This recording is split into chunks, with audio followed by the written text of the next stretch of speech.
Good day, ma'am. I am Krista Joy Dumanda together with my co-reporter, April Jane Pernetes, and today we are going to discuss our topic about social dimensions. Next. Okay, social dimensions. In sociology, social dimensions are the characteristics of the context that affect how language is used. Okay, next. Generally, there are four dimensions to the social context that are measured or analyzed through the use of five scales.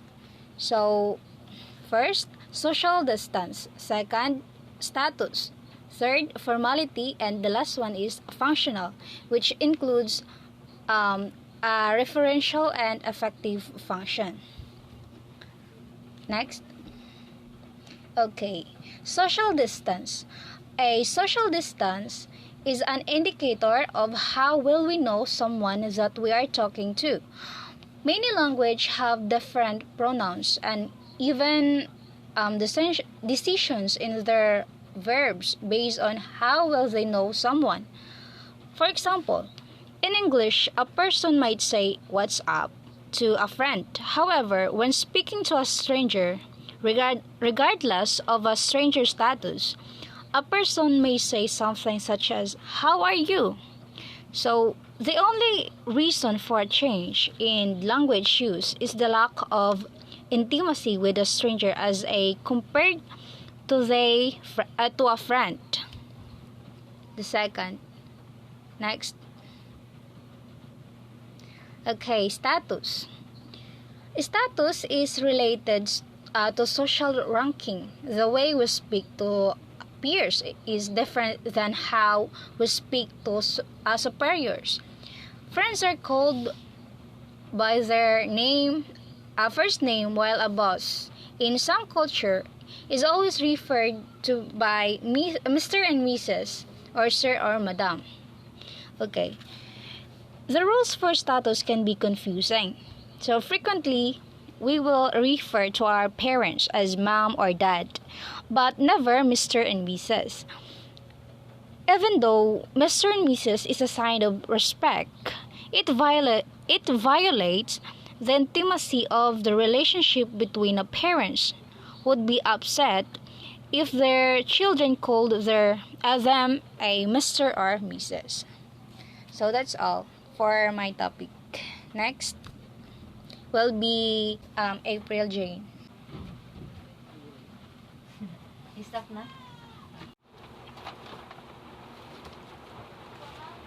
Formality. Formality can be seen as the presence or absences of colloquial or slang in a person's communication. In a highly formal setting, such as a speech, the language will often lack the more earthy style of speaking.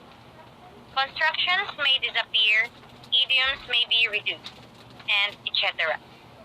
So, however, when spending time with friends at home, a more laid-back manner of speaking will emerge.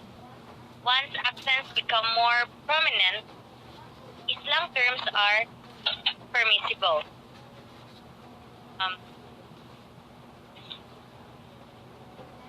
Next is function. Referential and affective. Referential is a measure of the amount of information being shared in a discourse. The use of facts, statistics, directions, and etc.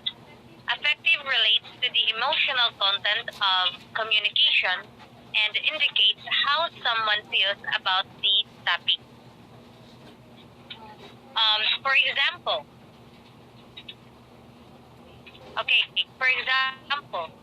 James is a 45 years old professor of research who has written several books but is still a complete idiot. So this example shares a lot of information as it shares the person's name, job, and accomplishments. However, the emotions of the speaker are highly negative towards James as they called James a incomplete idiot. Okay, so the social dimensions of language are useful to know in order to understand what is affecting how people communicate.